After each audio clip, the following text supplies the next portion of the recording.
하는 거예요. 그렇죠? 우리의 목표는 분명합니다. 자, 그러기 위해서 알아야 됩니다. 이것은 무엇일까요? 섭취할 때 약 50% 정도가 체내에 축적이 됩니다. 그러니까 어릴 때부터 먹었으면 뭐요? 계속 어릴 때 먹었던 게 50%는 배출되고 약 50%가 우리의 체내에 계속 축적이 되는 것이고, 유해성이 기하급수적으로 증가되어집니다. 그러니까 10대, 20대, 30대 먹은 것보다 40대, 50대, 60대 먹으면 뭐요? 기하급수적으로 체내에 안 좋은 영향을 끼칠 수 있다는 것입니다.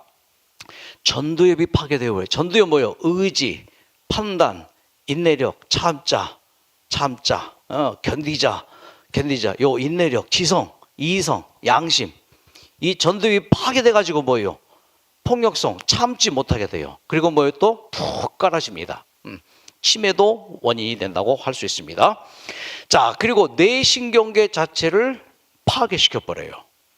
발암물질입니다. 이건 또한 중추신경을 마비시키고 성장 호르몬을 방해시키고 빈혈을 촉진하면서 콩팥 장애까지 일으키는 이것, 특히 소화기 장애, 호흡기 악화, 급성 구토증, 열이 나게 하는 것, 이것은 뭐라고요? 바로 오늘의 강의 주제 식품 첨가물입니다. 구글 백과사전에서 식품 첨가물을 이렇게 정의합니다. 식품 첨가물은 안전성을 평가한 후 사용되고 있으나 모든 사람에게 적용되는 안전성은 확보되어 있지 않아 노인, 어린이, 만성질환자나 특정 식품 첨가물에 민감한 경우 알러지 현상이죠. 안정량을 섭취했다 해도 부작용, 독성이 생길 수 있다. 이게 백과사전의 식품 첨가물에 대한 정의입니다. 자, 식품 첨가물은 음식의 맛과 색과 향을 좋게 하고 오래 보존하기 위해 처음 가는 무슨 물질? 화학물질이에요. 화학물질은 우리의 몸에 좋게요, 나쁘게요? 그 당연하죠. 그 나쁜 놈이죠. 예. 식품 첨가물의 종류가 이렇게 남았습니다. 첫째, 방부제. 아시죠? 썩지 않게. 감미료, 맛. 예. 화학조미료, 식품 첨가물이에요. 착색제, 보기도 좋은 것이 먹기도 좋지요. 때깔이 좋아야지 뭐요? 잘 팔립니다. 발색제, 더 밝게 해요. 더 새빨갛게, 샛노랗게, 새하얗게. 발색제. 팽창제, 쭈글쭈글한 거다 뭐요? 탱탱한 팽창. 그 상태가 뭐예요? 좋은 상품이 되죠. 산화방지제 칙 뿌립니다. 어디에? 채소 가게에서. 또 뭐예요? 과일 가게에서. 예. 탈색제, 살균제, 안정응결제.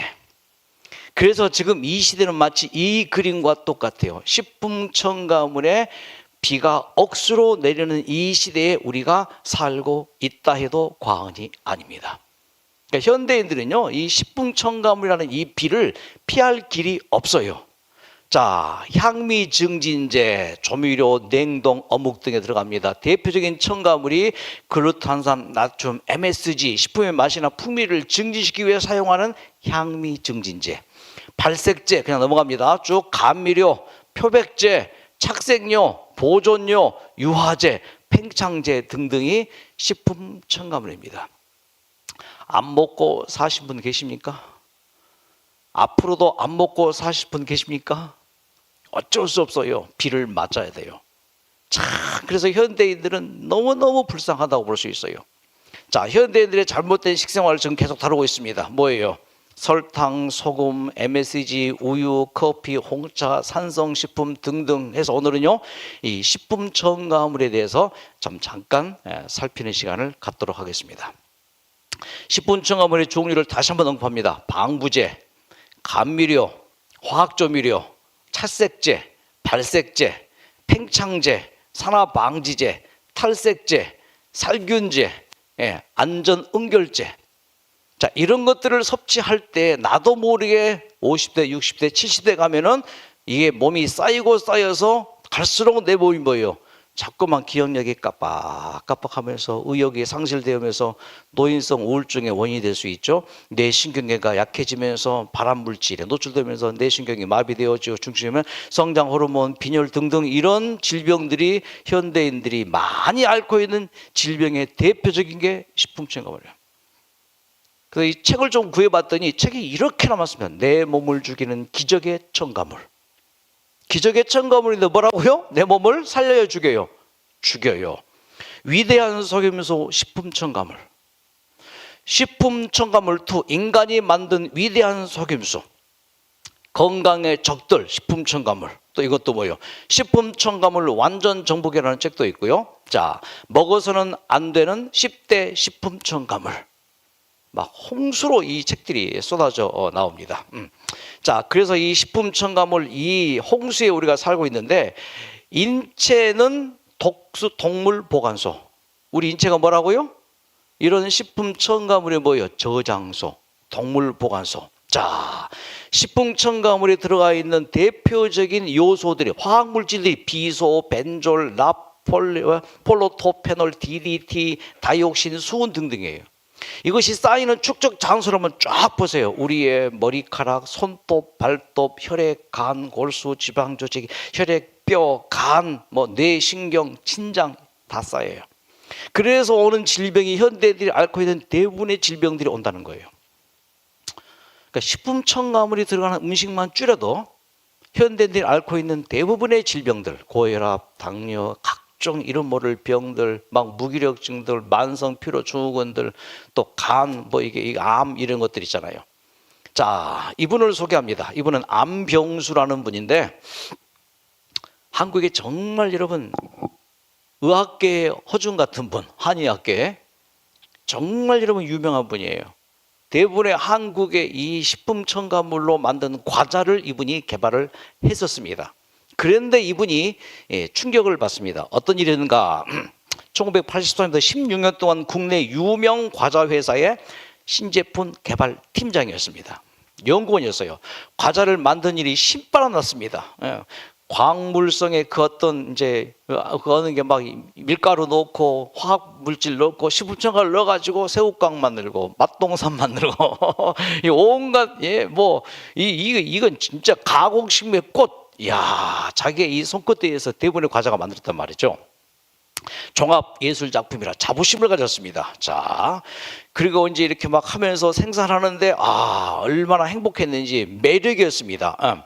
자, 그가 만든 과자를 마음껏 먹을 수 있고, 동료가 만든 과자도 마음껏 먹을 수 있고, 경쟁사 과자 마음껏 먹을 수 있고, 해외에서 구해온 과자 마음껏 먹을 수 있고, 그냥 먹어서 좋았다는 것입니다. 행복한 나날을 그가 보냈습니다. 자, 역사에 남을 마지막 과자를 만드는 게 하나의 소원이었습니다. 역사에 남을 과자, 새우깡, 맛동산, 이건 진짜 국민 과자가 되지 않습니까? 자, 제 과인의 산이 10년째인 90년 중반에 어떤 하나의 사건이 터집니다. 언제부턴가 몸이 있잖아요. 이상해. 몸이 불쾌해. 피곤해지고 무력감을 느끼기 시작합니다. 이유 없이 몽롱해지기 시작하고요. 과로했나 싶어서 건강검진 받는데 이상이 없어요. 담배를 끊고 꾸준히 운동을 했습니다. 그러나 해결이 안 돼요. 그렇게 해서 몇 년이 흘러갑니다. 책을 한 권 보게 됩니다. 식원성 증후군이라는 책, 일본의 학자가 쓴 책인데, 이 책을 보면서 그 책 내용 중에 여러 내용 중에 사례들이 많은 한 여학생의 이야기가 눈에 들어왔습니다. 제 남동생은 중학교 때부터 말썽을 부리기 시작했습니다. 어릴 때부터 작은 일에도 화내고 성질이 나면 물불 안 가렸습니다. 타고난 성미 탓이려니 했는데 그 애가 어릴 때부터 유난히 단 것을 많이 먹었던 게 마음에 걸립니다. 3살 때까지는 거의 사탕을 입에 물고 살았고, 초등학교에 들어가면서부터 인스턴트 식품과 주스를 탐닉했습니다. 이걸 읽고 이 과자가 신체적인 것 당연히 이제 해롭다고 알았지만은 정신적인 이 부분에까지 청소년들에게 영향을 미치는구나. 망치로 머리를 맞은 그런 기분이었습니다. 그분은 서울대 농화학과 출신이었습니다. 자기의 상식을 완전히 뒤집었고, 그 책을 읽고 난 다음에 난 정말 무지했구나. 외국에 이미 이런 연구가 있었구나. 그러면서 그가 이제 회의를 듣기 시작하면서 자기 아들이 자기가 만든 과자를 먹고 있어요. 그래 보니까는 아들이 막 굉장히 정상적이지 않은 것을 보고 충격을 크게 받습니다. 양심의 깊은 가책을 느낍니다. 그러면서 회의감을 느끼고 일본으로 넘어왔습니다. 그의 스승을 만났어요. 그런데 그 스승이 만든 그 과자 회사가 문을 닫았어요. 그리고 그 스승은 암으로 죽었다는 거예요.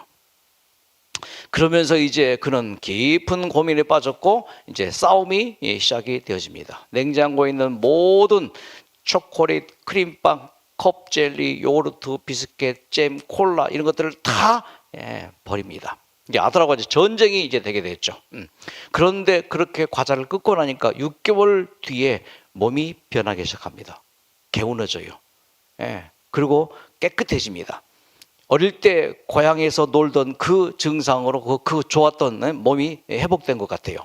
자, 그렇게 했습니다. 그래서 식탁 혁명을 했습니다. 그리고 부인과 같이 이 자연식품들을 첨가물 넣지 않고 요리를 해서 아주 소복하게 그렇게 이제 먹게 되면서 부부 사이도 좋아지기 시작합니다. 그러면서 연구를 합니다. 계속해서 논문을 찾습니다. 여기저기 찾아 과자, 내 아이를 해치는 달콤한 유혹, 이걸 책도 이제 펴냅니다. 이게 인기가 있어가지고요. 이 판도 편해요. 자, 이것이 과자를 만든 한국 최고의 권위자의 고백입니다. 일본에도 그런 분이 있어요. 일본에는 더 유명한 분이 있습니다. 이게 아베 스가사라는 이분이 정말 여러분 일본의 모든 과자를 그렇게 만들어서 히트를 쳤던 이제 그런 분입니다. 근데 이분이 똑같은 경험을 했어요. 자기 아들이 과자를 먹고 있어요. 자기가 만든 과자를. 그래서 아들이 이상 성격의 어떤 징후를 보기 시작합니다. 그래서 사표를 내고 이제 그가 일본 전역을 다니면서 식품 첨가물이 들어가는 과자 먹지 말자 운동을 하고 있어요. 이렇게. 아베 씨는 몇 가지의 식품 첨가물로 현대인들이 즐겨 먹는 청량음료를 직접 눈앞에서 만들어 보이겠다고 했습니다. 냉수에 색을 내는 합성 착색료, 단맛을 내는 포도당과 이소메라제, 그리고 과일 향을 내는 합성 착향료를 섞었더니 마치 마술처럼 향기로운 청량음료가 탄생했습니다. 이렇게 해서 청량음료가 만들어집니다. これは水かけですね。いっぱい入れると酸っぱくなるんですよ。だね。でもね、これだけのブドウ糖加糖の混合の粉糖を取ります。これ 50g なんですよ。こんな飲めますか？飲めないでしょ。これを飲むんですよ。添加物が入ると。 이 한 잔의 청량음료에 밥그릇 하나 분량의 당분과 첨가물이 들어간다는 사실을 눈으로 확인한 관중들은 음료수의 시음조차 꺼려하는 분위기입니다. 자, 식품 첨가물 가루 자체를 먹을 수 있어요? 절대 못 먹어요. 그런데 그것을 물에 타서 주면 잘 마시는 현대인들이죠. 자, 그래서 가만히 생각하기를 식품 첨가물이 들어간 음식만 끊어도 우리의 몸이 어떻게 될까요? 여러분 정말 좋아져요. 우리의 자녀들, 우리의 손주들 식품 첨가물이 들어간 음식을 얼마나 사랑합니까? 좋아하는 정도가 아니에요. 사랑해요. 그렇죠? 그 입맛에 쩔어 있습니다. 우리 자녀들이 정말 좋아하는 음료수. 그런가 하면 바나나 우유에 바나나가 없어도 되는 이유가 있었습니다. 이 바나나 맛을 내는 색소와 향료만 있으면 되기 때문인데요. 이 밖에도 딸기 우유, 바닐라 우유, 초코 우유, 커피 우유도 사정은 다 비슷. 여러분 바나나 맛에 바나나 들어갑니까? 그 글씨로 바나나 맛, 바나나 향으로 표시되어집니다. 그렇게 해서 합성 착향료 이거예요. 식품안전처에서 주는 그 기준치 이하를 넣었다 할지라도 이거를 꾸준히 섭취하면 50%가 쌓인다고요. 특히 우리 손주들, 그 어린아이들이 즐겨 먹고 있잖아요. 오렌지 음료.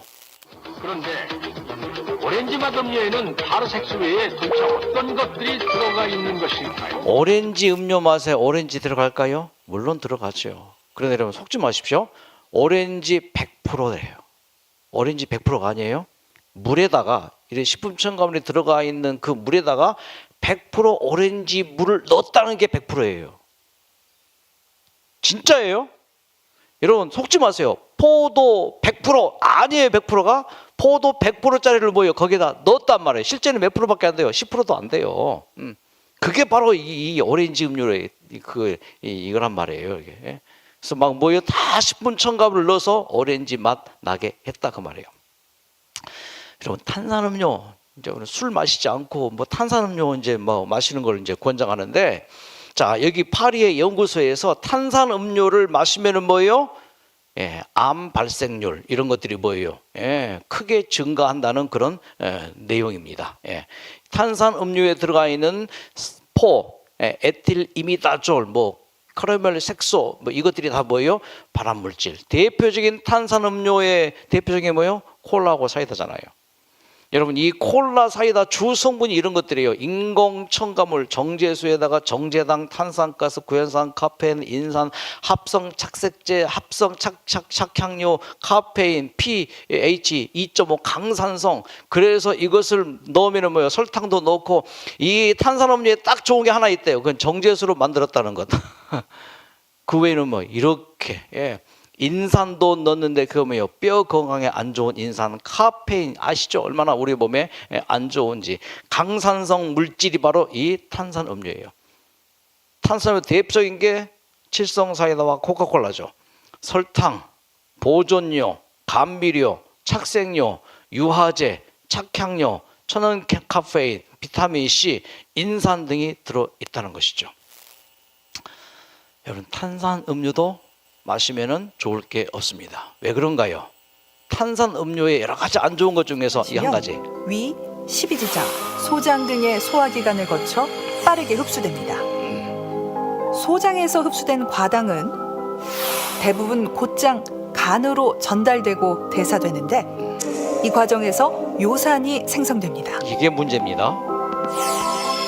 일반적으로 요산은 혈액에 용해돼 신장을 통해 소변으로 배출되지만 너무 많은 요산이 생성돼 혈액 내 요산의 농도가 너무 높아지거나 소변으로 잘 배출되지 않아서 요산이 축적되면 요산염 결정이 형성됩니다. 이렇게 만들어진 요산염 결정은 관절 연골이나 그 주변에 침착합니다. 요산염 결정은 뾰족한 게 특징, 관절의 극심한 통증과 염증을 유발하는 통풍으로 이어지고 이게 만성화되면 통풍성 관절염으로 발전할 수 있습니다. 야, 요 음료수 속에 들어있는 이 탄산 음료 속에 들어있는 성분들이 소화되면서 뭐가 만들어져요? 요산이 만들어져요. 요산. 그 요산의 결정체는 뾰족뾰족 유리조각 같은 거죠. 이게 관절에 주로 쌓입니다. 심한 통풍으로 너 바람만 스쳐도 뭐예요? 어깨만 스쳐도 아프잖아요. 이게 다 이 탄산 음료가 우리의 몸에 요산으로 변해서 관절에 쌓여서 또 관절 주변에 쌓여서 이게 서로 뭐예요? 신경을 막 찌를 때 그렇게 아픔이 온다는 것이죠. 그러나 아쉽게도 국내 탄산수 소비량이 이렇게나 많습니다. 12억 7,300만 리터. 2025년 올해에는요 14억 800만 리터가 마셔질 거라고 합니다. 막 갈수록 이렇게 탄산음료, 코카콜라, 칠성사이다 갈수록요 막 급증하고 있습니다. 요즘에는 뭐요? 또 제로 콜라, 제로 탄산수가 나오죠. 여러분, 제로라는 말 믿지 마세요. 들어갈 건 다 들어가요. 특히 캔 음료 절대 피해야 됩니다. 왜 그런가? 이렇습니다. 캔으로 만들어진 음료, 캔 속에 포장된 음료는 이런 것이 문제입니다. 과다한 캔 음료 섭취가 건강에 위협이 되는 이유는 무엇일까? 캔의 내부는 녹이 슬지 않도록 에폭시 수지로 코팅하는데 이 에폭시 수지를 만들 때 환경 호르몬의 일종인 비스페놀 A가 사용된다. 때문에 캔 속의 음식물에도 비스페놀 A가 자연히 스며들어 우리가 캔 음료를 마시면 비스페놀 A까지 섭취하게 되는 것이다. 보통 비스페놀 A는 다행히 24시간이 지나면 절반이 배출되지만 캔 음료를 매일 과량 섭취할 경우 체내의 비스페놀 A 농도가 높아져 각종 질환이 유발될 수 있다. 특히 비스페놀 A는 성호르몬인 에스트로겐과 구조가 매우 비슷해 혈관 세포와 결합해 문제를 일으킨다. 에스트로겐 대신 비스페놀 A가 결합하여 호르몬의 균형을 깨고 혈관 평활근을 비정상적으로 작동시켜 혈관이 심하게 수축되도록 한다. 그래서 캔 음료를 많이 마시면 고혈압 위험성이 높아지는 것이다. 자, 그래서 여러분 캔 음료는 안에 코팅이 되죠. 녹이 슬지 않게. 또 안에 있는 그 저장된 음료수를 보호하기 위해서. 요게 뭐예요? 에폭시라고. 에폭시를 아시죠? 막 그 마지막 이 바닥 이 니스 바짝바짝에 처리하는 게 에폭시예요. 그 에폭시는 비스페놀 A라는 화학품을 사용해요. 근데 이 에폭시 비스페놀 A가 음료수와 이제 저장이 돼 있으면은 그 음료수로 이게 스며든대요. 안 스며드는 거 없어요. 종이로 만든 팩도 마찬가지입니다. 그 종이로 만든 팩도 다 뭐요? 화학품으로 코팅을 했어요.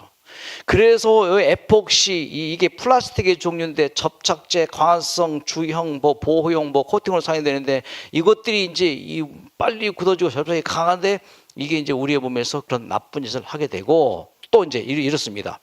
비스몰 A라는 것은요, 이 화학 물질인데 내분비에 교란을 시켜버려요. 예. 자, 그러면서 뭐요? 백색 결정 쭉 나오는데 이제 쭉 내려가면은 이렇습니다. 여성 호르몬 에스트로겐과 이 교합을 시켜가지고 뭐요? 생식 발달 지능에 안 좋은 영향을 끼치는 게 캔 음료 성분도 그렇지만 뭐요? 캔 음료 코팅제, 종이팩 음료 코팅제. 다 이런 성분들이 뭐예요? 스며들어서 나도 모르게 우리의 몸을 뭐예요? 어렵게 할 수 있습니다. 자, 라면. 보니까 쓰레기통에 보니까 컵라면 종류가 꽤 많이 나와요. 라면 보세요. 라면이 몸에 안 좋다는 건 웬만한 사람들 다 알긴 하지만 알아보니 더 심각합니다. 약품 처리된 수입산 밀가루에다 면발을 쫄깃하게 하기 위한 소포제와 착색제, 보존료까지 쓰였습니다. 라면 속에 들어있는 핵심이 발암물질이에요. 3부틸 하이드로키논이라고 하는 TBHQ. 여기 다 들어갑니다. 여러분, 이 라면에 들어가 있는 이제 그 소포제, 착색제, 보존료, 각종 화학품, 아이스크림. 네, 이번엔 아이스크림인데요. 아시다시피 아이스크림의 주원료는 물과 지방, 당분입니다. 그런데 문제는 이들을 잘 섞이게 하기 위해 넣는 첨가물들이었습니다. 유화제와 안정제, 색소, 향료 등이 그것이죠. 아이스크림에 정말 빠지지 않고 들어가는 게 유화제인데 기름과 물은 섞이지 않아요. 근데 유화제를 넣으면 기름이 녹아요. 그래서 물로 딱 섞여요. 여러분, 태안반도 10수년 전 그 유조선 그 유출 사고 났을 때의 기름, 그때 쫙 뿌리게 유화제예요. 기름을 뭐예요? 녹여버리죠. 물론 이제 기준치 이하만 들어가도록 돼 있는데 유화제가 안 들어가면 절대 아이스크림 부드러운 맛이 안 나요. 거칠거칠해요. 유화제가 들어가야 됩니다. 그 유화제를 뭐요? 먹고 있고 이 유화제가 초-A급 발암 물질이 될 수 있는 것이죠. 예. 자, 다음 넘어갑니다. 또 다음은 뭔가? 초코파이. 네, 다음은 국민과자로 불리는 초코파이인데요.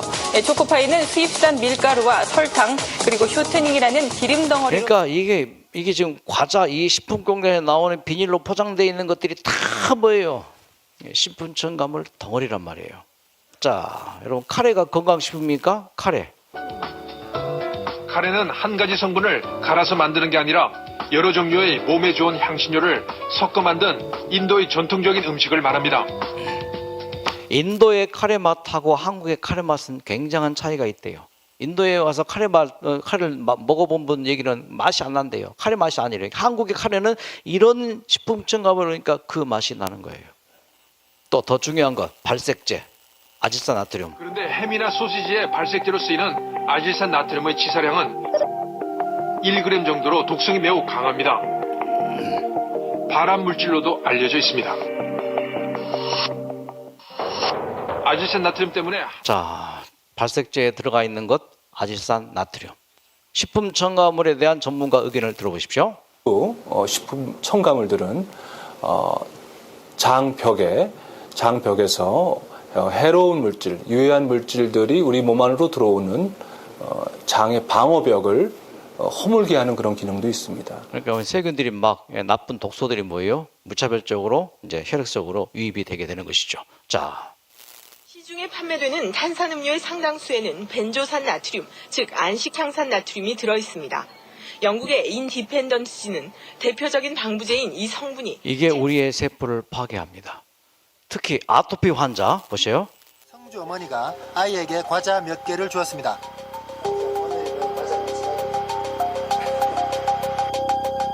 성주가 먹은 과자의 양은 2종류로 과자 6개가 전부입니다.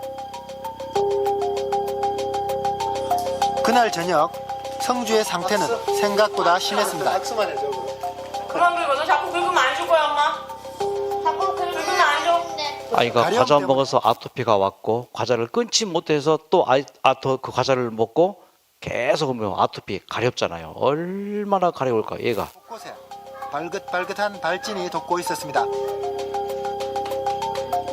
귀에는 피가 나도록. 빨간 핏망울이 맺히... 과자만 끊어도. 예. 자, 식품 첨가물의 진실. 현재 우리나라에서 사용되고 있는 식품 첨가물은 약 650가지. 식품 첨가물에 대한 유해성 논란은 끊임없이 와, 이렇게 많은 식품 첨가물들이. 그래서 가공식, 육식은 질병을 가져오고 채식은 건강을 지켜준다. WHO, 햄, 소세지, 베이컨 등 육가공식품, 이건 뭐예요? 식품 첨가물이 들어가 있는 그런 걸 말합니다. 인간에게 암을 일으키는 물질이고, 쇠고기, 소고기, 돼지고기 등 붉은 고기는 인간에게 암을 일으킬 가능성이 상당히 높은 물질이다. 국제암연구소. 연간 전체 사망자의 71.5%인 2,500여 명이 육식과 관련 있는 질병으로 사망한다. 심장질환 사망자의 85%, 전염병 사망자의 61%, 암 환자의 60%, 당뇨병 사망자의 50%가 육식과 관련된 사망자이다. 그러므로 이 지구는 홍수예요. 무슨 홍수예요? 식품 첨가물의 비가 가득 내려서 이 식품 첨가물이라는 이 홍수가 사람들의 건강을 뭐예요? 그렇게 몰살시키는. 그래서 이런 식품 첨가물 때문에 이 지구에 사는 우리가 그렇게 많은 수많은 질병의 고통 가운데 시달리고 있다고 볼 수 있습니다. 그래서 핀란디아를 틀어야 돼요. 요 코로나 바이러스도 식품 첨가물과 절대 관련이 없지 않아 있습니다. 그래서 이 지구의 식품 첨가물 덩어리, 이 홍수, 이걸 어찌할까요? 막을 길이 없어요. 이제 거대한 산업화가 되어 있는 이 지구에 우리는 지금 현재 살고 있습니다. 뭔가가 순수한 게 들어왔어요. 그런데 그 순수한 것 말고 뭐예요? 식품 첨가물이 들어온 것처럼 가만히 생각해 보니까 지구는 원래 순수했어요. 깨끗했어요. 죄가 없었어요. 그런데 영적 식품 첨가물이 딱 드러내요. 영적 색소제가 딱 드러내요. 보암직도 하고, 먹음직도 하고, 지혜롭게 할 만큼 탐스럽기로 하는 영적 이 식품 첨가물이 지구에 싹 스며들어서 뭐예요? 사람들의 그 마음을 잡아요. 외모 지상주의, 기호식품 좋아하는 주의, 물질 숭배주의, 철학과 각종 종교. 이런 수많은 비성서적인 거, 비하나님적인 게 이 지구의 사람들에게 스며들어서 뭐예요? 식품 첨가물이 그렇게 이 지구의 건강을 공격한 것처럼 이 지구의 순수한 하나님을 믿는 이 믿음조차 뭐예요? 공격했다는 것이에요. 그들이 육신이 됨이라. 하나님의 아들들이 사람의 딸들의 아름다움을 보고 서로 자기 좋은 아내 삼는데 뭐예요? 그들이 육신이 됨이라. 그걸 뭐예요? 영적인 존재가 아니고 뭐예요? 육체적인 존재가 되어버렸다. 세상의 죄악이 가득하고 식품 첨가물이 가득하고 세상의 모든 계획이 항상 악할 뿐일 무엇이 하나님께서 뭐예요? 세상 지으심을 한탄하사. 와, 제 마음이 그래요. 그래서 이 식품 첨가물처럼 이 죄의 첨가물이 지구에 들어와서 뭐예요? 사람들을 그렇게 마비시켜버렸어요. 그래서 하나님께서 깨끗이 물로 청소합니다. 청소한 다음에 뭐예요? 이 지구를 새롭게 하나님께서 만드십니다. 그래서 노아와 그의 식구들이 뭐예요? 살아난 것에 감사의 제단을 드렸죠. 창세기 1장에 생육하고 번성하여 땅에 충만하라, 이 말씀이 창세기 노아 홍수 이후에 또 반복이 됩니다. 똑같죠? 생육하고 번성하여 땅에 충만하라. 창세기 1장 땅을 정복하라, 바다의 고기와 공중의 새와 땅에 움직이는 모든 생물을 다스리라 했는데 변했어요. 어떻게 변했습니까? 생육하고 번성하여 땅에 충만하라까지 똑같아요. 그런데 2절, 땅의 모든 짐승, 공중의 모든 새, 땅에 기는 모든 것, 바다의 모든 고기, 너희를 두려워하고 너희를 무서워하리니. 뭐가 변했습니까? 노아 홍수 전에는 아담과 하와 인간들이 모든 생물을 다스렸어요. 그래서 노아 홍수 이후에는 뭐예요? 이런 모든 생물들이 인간을 두려워하고 무서워했어요. 두려워하고 무서워 뭐예요? 공격하게 되는 것이죠. 그래서 노아 홍수 이후에 수많은 환경이 바뀌었죠. 봄여름 가을 겨울이 생겼죠. 북극과 남극이 생겼죠. 지구가 뭐예요? 약간 틀어졌죠. 그런 것도 발생했지만 사회적인 문제가 하나 대두되는데 그 대두된 사회적인 문제가 맹수들의 출현이에요. 자, 지금 이 시대의 문제가 뭐예요? 경제 문제잖아요. 정치 문제잖아요. 환경 문제잖아요. 이것이 시대의 문제예요. 이 문제를 해결을 하면은 영웅이 될 거요. 근데 그때 당시에 이 사회적인 문제는 맹수들의 출현이에요. 그 맹수들이 인간을 공격합니다. 그래서 무서워했어요, 사람들이. 이때 한 영웅이 등장합니다. 자, 구스의 아들, 아브라함의 증손자 구스의 아들 니므롯이라는 사람이 등장합니다. 아브라함의 둘째 아들 함의 이제 자녀예요. 함의 아들 구스입니다. 구스가 누굴 낳았다고요? 니므롯을 낳았는데 세상에 처음 히어로예요. 그러면서 구스를 표현하기를, 니므롯을 표현하기를 특이한 사냥꾼. 자, 시대적인 문제가 뭐라 했어요? 맹수들의 출현. 그런데 특이한 사냥꾼에 대해서 맹수들을 처리합니다. 그리고는 이 맹수들을 처리할 때 그가 아주 지혜를 짰는데 성을 쌓았어요. 큰 성을 쌓았죠. 그 성을 만들어서 성 안에 집 짓고 살게 했습니다. 성이 없을 때에는 뭐 들판에 집, 뭐 산 밑에 집, 뭐 그렇게 집이 있으니까 맹수들이 뭐요? 밤에도 공격하고 무서웠죠. 그런데 이제 이 큰 성을 쌓아놓고 그 안에 집 짓고 살게 하니까 백성들이 두 다리 펴고 잠을 잘 수 있게 되었어요. 자, 다음 날 니므롯이 그 성에 방문했다 합시다. 나갈까요, 안 나갈까요? 고마워요. 편하게 살기 위해서.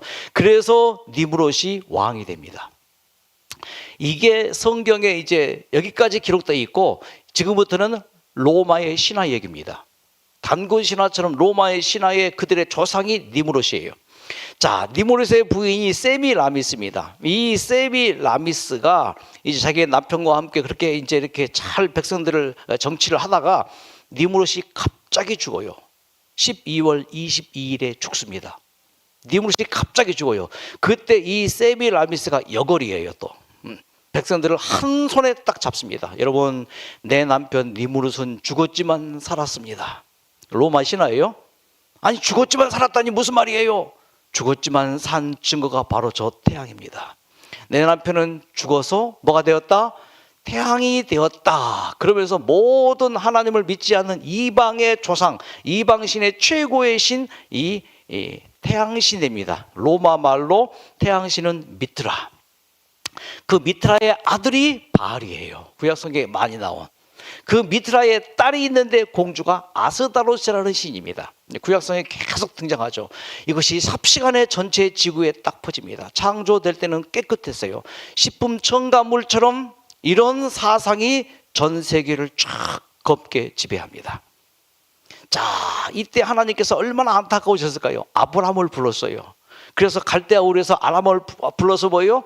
이제 다시 복음의 씨앗이 되게 하고 전 세계의 복음화를 위해서 뭐예요? 그렇게 예수님까지 보내시고 이 세상의 식품 첨가물, 영적 식품 첨가물로 태양신 숭배로 쪄들어있는 이 세상에 뭐예요?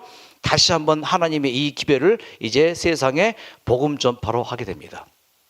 자, 영적 식품 첨가물, 태양신 숭배, 달신 숭배, 달신 숭배, 그리고 뭐예요? 수금주와 목도 천여명 숭배. 그리고 애굽에 여러분 9장 나오죠. 그 9장에 등장하는 팔이고 이고 뭐 헌대고 이거 다 나일강이고 애굽 사람들이 믿는 신이었어요. 태양신, 가장 큰 신, 달신, 둘째 신, 별들 신, 또 뭐요? 땅도 신이고 바람도 신이고 나무도 신이고 물도 신이고 다 신이단 말이에요. 자, 이런 태양신 숭배 사상이 전 세계에 퍼졌을 때 예수께서 이 땅에 오셨고 사도 바울이 회심을 하게 되었고 제자들이 복음을 전하면서 그 복음이 어떻게 돼요? 예수 십자가 못 박혀 다시 돌아가신 그 부활 이후에 쫙 퍼집니다. 그래서 로마가 전 세계를 지배하고 있는 예수님 이후의 시대에 로마에 교회가 없는 마을이 없었대요. 로마 전체 인구의 8%가 기독교인이었대요. 이건 무시무시한 거예요. 8%. 그 교회는 지금처럼 큰 교회가 아니라 다 가정교회. 그래서 로마의 황제들이 기독교를 이렇게 300여 년 동안 핍박하기 시작합니다. 자, 이들은 다 뭐예요? 태양의 아들들이에요. 로마의 황제는 다 누구라고요? 태양의 아들들이에요. 그래서 로마의 황제는 뭐예요? 신이에요. 그렇게 여러분 왕권을 신고나 해서 뭐예요? 굉장한 강력한 큰 힘을 가지고 있었죠. 그들은 뭘 믿었다고요? 태양을 신으로 믿었어요. 근데 이 태양을 신으로 믿는 이 로마가 하나님을 신으로 믿는 이 유대를 뭐예요? 점령하고 있었죠. 그래서 뭐예요? 하나님이 체포된 거예요. 태양신이 하나님을 이긴 거예요. 자, 그런데 역전이 일어나죠. 예수께서 돌아가신 다음에 제자들이 그 복음을 뭐요? 로마뿐 아니라 뭐요? 유럽으로, 아프리카로, 이 소아시아로 이 복음을 이제 전파해서 기독교가 전 세계적으로 복음화되기 시작합니다. 자, 정치는 민중의 민심을 살핍니다. 그렇게 기독교가 흥황해지자 AD 313년 로마 황제 콘스탄틴이 칙령을 내립니다. 무슨 칙령 내리요? 종교 탄압을 중지한다. 종교 자유를 선택한다. 그렇게 선언되는 게 콘스탄틴 칙령이에요. AD 313년. 그리고는 콘스탄틴이 직접 기독교로 개종을 합니다. 자, 그 역사적인 자료를 좀 보여드릴게요. 외형상의 개종에도 불구하고 사실 콘스탄티누스 황제는 이교도적인 행동을 많이 했다.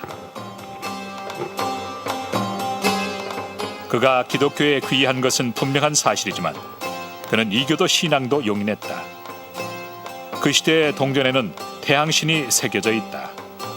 그는 예배날을 히브리식 안식일에서 로마식 태양일, 즉 일요일로 바꾸라고 명령했다.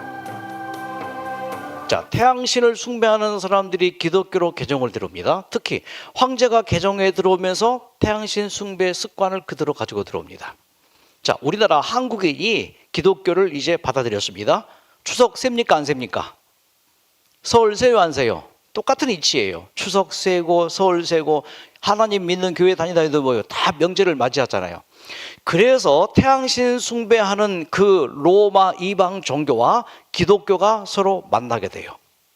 믹서가 됩니다. 서로 섞이게 돼요. 그래서 나온 게 법왕 로마고, 미안합니다 천주교인들, 가톨릭이라는 이 교회가 탄생하게 됩니다. 그러면서 태양신 숭배 제도가 기독교로 그대로 들어오게 되는데, 태양신 숭배 제도가 기독교로 들어오는 식품청함을 첫째, 태양신 믿는 자들의 축제일이 있어요. 여러분, 태양신 믿는 자들의 축제일이 언제입니까? 하지예요. 하지는 6월 22일이죠. 그들에게 가장 블랙데이 12월 22일이에요. 동지예요. 자, 하지는 가장 낮이 길어요. 낮이 길다는 그 말은 뭐예요? 그들이 믿는 태양신이 가장 파워풀한 날, 이때 이사, 개업, 결혼 이걸 해요. 그럼 뭐요? 자기의 신이 힘이 있으니까 뭐요? 축복 준다 그 말이에요. 그런데 가장 조심하는 날은 뭐요? 12월 20일. 낮이 가장 짧아요. 그래서 가장 밤이 긴 이 날은 조심합니다. 그런데 6월 22일 하지보다 태양신 믿는 자들에게 더 중요한 날이 있는데 12월 25일이에요. 그때는 낮의 길이가 이제 길어지기 시작하는 때가 12월 25일이에요.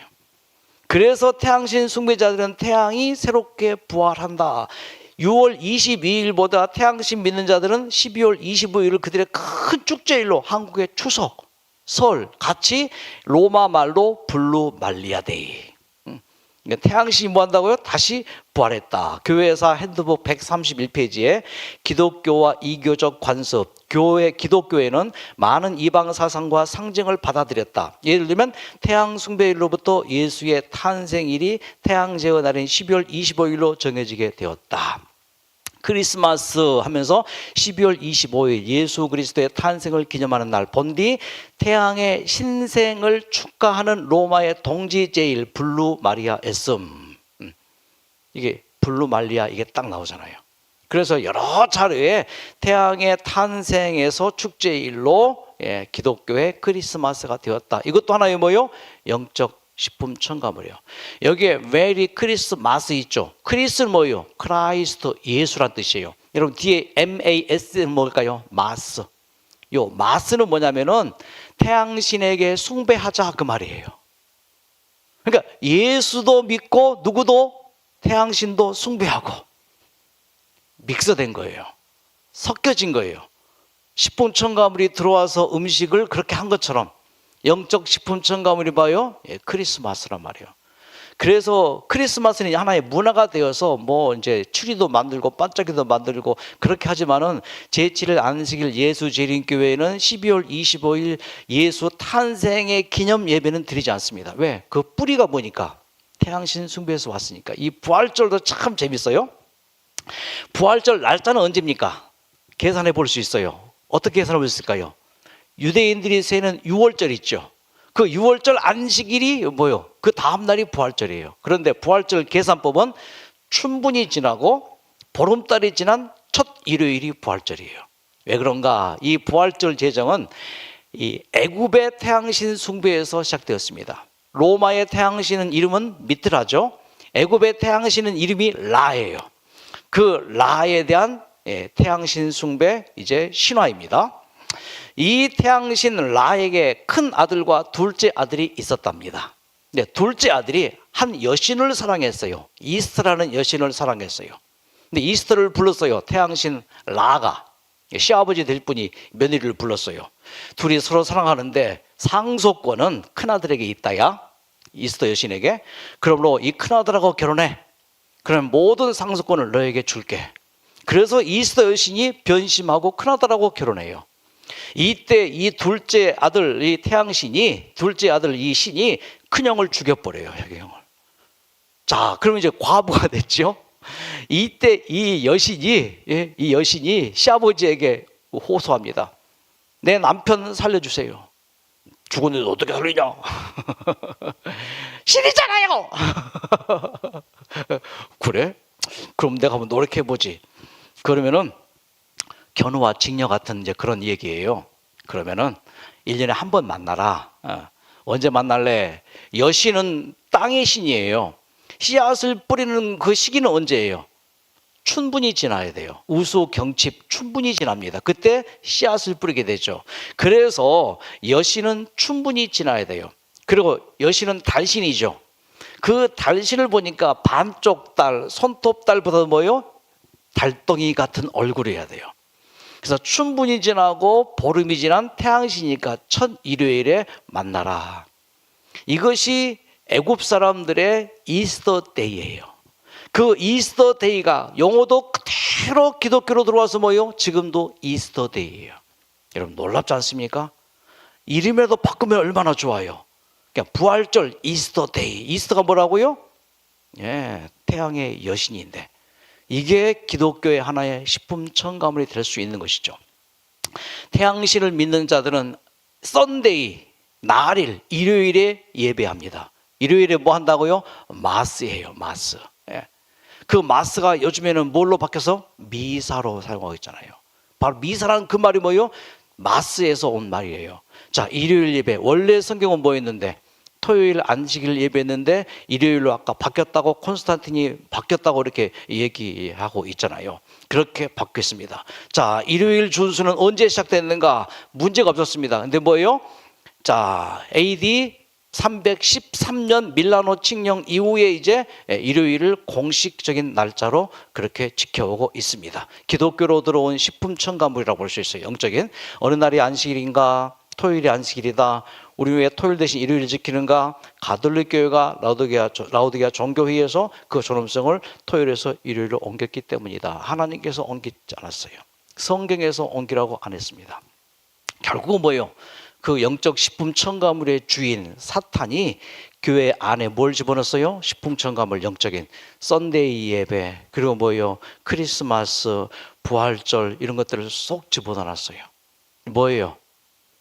온 천하를 꿰는 바로 그 니무롯 이야기를 만들어서 그 니무롯을 뭐요? 살짝 교회 안에 집어넣어서 교회 안에 수많은 이것도 중요합니다. 니무롯의 부인이 그 이후에 아이를 낳아요.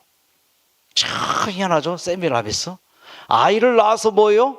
자, 내 남편 니무롯이 아들로 환생했습니다. 와, 백성들이 열광해요. 그리고 자기 아들 뭐더라? 그 아들 이름이 다무스인데 이 다무스가 20살이 되자 이 세미라미스 엄마가 아들하고 결혼합니다. 문제가 돼 안 돼요? 문제 안 돼. 왜? 자기 남편의 환생이니까 아들하고 뭐요? 동침을 해서 또 결혼 생활해요. 이게 이방신을 믿는 말도 안 되는 그런 것이 교회로 싹 들어와서 지금 교회 뭐요? 주인이 돼버렸잖아요. 크리스마스 예배, 일요일 예배, 부활절 예배 각종 또 뭐요? 그래서 이 아이를 안고 있는 여인상, 이것을 그들이 뭐요? 숭배했습니다. 뭐와 똑같아요? 여기에서 마리아 숭배가 나와요. 그러니까 너무나도 이 이방신 숭배하는, 태양신 숭배하는 제도가 그대로 기독교에 들어와서 기독교의 핵심이 되어버렸어요. 아리스토텔레스 BC 380년에 태어났습니다. 이 아리스토텔레스가 발표했습니다. 거미 다리가 6개다. 그래서 그렇게 믿어왔어요. 거의 2000년 가까이. 그런데 AD 1700년에 태어난 이 라마르크가 거미 다리를 세보니까는 6개가 아니에요. 거미 다리가 몇 개일까요? 8개예요. 관찰하는 게 다 8개예요. 이 병신. 8개를 보고 병신이라고 그랬어요. 거미를 다 잡아서 보니까 다 다리가 8개인데 아리스토텔레스가 뭐예요? 2000년 전부터 뭐라 했으니까 거미 다리는 6개로 믿어왔던 거예요. 살펴봐야 됩니다. 요 안흥초등학교 교가 10년 전에 폐기돼 버렸어요. 10년 전에. 산 좁고 물 밝은 우리 안흥은, 이것이 일제시대 때 일본 군가였대요. 여러분 불러야 쓰겠습니까? 안 불러야 쓰겠습니까? 불러야 돼요? 안 불러야 되겠죠. 바로 그가 똑같은 이치예요. 하나님께서 우리에게 주신 게 있습니다. 순수해요. 깨끗해요. 정말 이것은 우리의 영혼의 치료제예요. 먹는 것 마찬가지입니다. 곡식과 과일과 견과와 채소는 우리 창조주께서 우리를 위해서 정하신 식물이 된 거예요. 암 투병하신 분이 왔습니다. 자궁 경부암 45에 왔습니다. 그는 잘 살았습니다. 아주 장로교회 신실한 삶을 살았고 남편의 사업이 번창했기 때문에 부족할 것 없이 살았습니다. 그런데 암 걸려와서 이 강의 딱 들은 거예요. 세상에 그런 게 있었다니 충격을 받습니다. 그리고 깊은 고민을 하고 갈등을 하면서 그가 그렇게 성경을 배우기 시작하면서 무릎을 치면서 이게 참 진리구나를 깨달아요. 자, 그리고는 이때 이 분당인가 일산에 계시는 목사님을 오게 해서 이분에게 이제 침례를 줬습니다. 그때가 1998년으로 기억되어집니다. 직접 목사님이 오셔서 그 어머니와 그 딸 거의 비슷하게 쌍둥이가 생겼어요. 그리고는 이제 집으로 갔습니다. 말기 암이에요, 자궁암. 제가 3, 4년 전인가 4, 5년 전인가 어디에요? 저기 그 미사리 있는 쪽이 이름이 뭐죠? 거기 하남. 하남교회 건강 세미나 갔어요. 그랬더니 이분이 여기에 수석 여집사로 일하고 있어요. 수석 여집사로 교회를 쫙 이끌어 갑니다. 하나님의 진리 안에서 새로운 삶을 살고 있고, 물론 건강도 회복했고요. 얼마나 행복해하는지. 여러분, 식품 첨가물이 지구에 들어와서 이렇게 사람들의 건강을 망친 것처럼 기독교 안에 영적 식품 첨가물이 들어와서 기독교를 망치고 있습니다. 기독교를 혼란스럽게 하고 있습니다. 너무나 정치적으로 기독교 교회가 흘러가는 걸 보고 참 안타깝습니다. 교회는 순수해야 돼요. 그렇죠? 교회는 깨끗해야 됩니다. 언젠가 이런 날이 올 것입니다. 궁창과 같이 빛날 것이요 별과 같이 비치리라. 우리의 건강이, 우리의 인생이 그렇게 될 것입니다. 여러분, 언젠가 이 날이 올 것입니다. 기쁜 날, 그 날이 오게 될 것입니다. 와. 기쁜 날, 우리 주님 오시는 날, 이 날이 반드시 올 터이니 낙망하지 말아라. 하나님을 바라보라. 나를 구원하신 자, 나를 치료하신 자 하나님을 바라보시기를 바랍니다. 깨끗하시기 바랍니다. 가급적이면 식품 첨가물이 들어가는 음식 좀 줄이고 깨끗한 자연의 음식 드셔서 우리의 몸도 깨끗해지고 우리의 마음도 정신도 깨끗해지고, 그래서 깨끗해야지 축복을 받아요. 깨끗해야지 행복합니다. 머리가 깨끗하고 생각이 깨끗하고 몸이 깨끗하면 뭐예요? 우리가 건강해집니다. 기독교는 지금 너무너무 오염되지 않습니까? 막 권력 세습에다가 뭐 이것저것 돈에다가 너무 기독교에 대한 실망이 너무 커서 사람들이 기독교를 독교라 그러잖아요. 입에 담기도 이제 어려운 그런 말들을 쓰는데, 우리만이라도 순수합시다. 우리만이라도 깨끗합시다. 자, 기도하고 주무시겠습니다. 하나님, 한숨밖에 나오지 않습니다. 식품 첨가물에 이렇게 사람들이 매료가 되어 있습니다. 과자 좋아하고요, 탄산음료 좋아하고요, 비닐로 포장되어 있는 그 모든 신품 속에 다 식품 첨가물이 들어가서 이렇게 건강을 망치는 것을, 그러나 사람들이 그걸 좋아하고 있습니다. 깨끗해야 될 이 성경 말씀, 기독교가 각종 영적 식품 첨가물로 오염이 되고 있습니다. 이미 오염이 되었습니다. 이럴 때 우리만이라도 깨끗한 삶을 살고 깨끗한 음식 먹고, 그래서 깨끗함 속에서 건강 회복하고 행복도 회복하여 남은 생에 하나님께 영광이 되고 우리 모두에게 기쁨이 되는 그런 우리의 삶이 될 수 있도록 우리 모두를 축복해 주시옵소서. 예수님의 이름으로 기도드립니다. 여러분 깨끗합시다. 박수를 마치겠습니다. 감사합니다.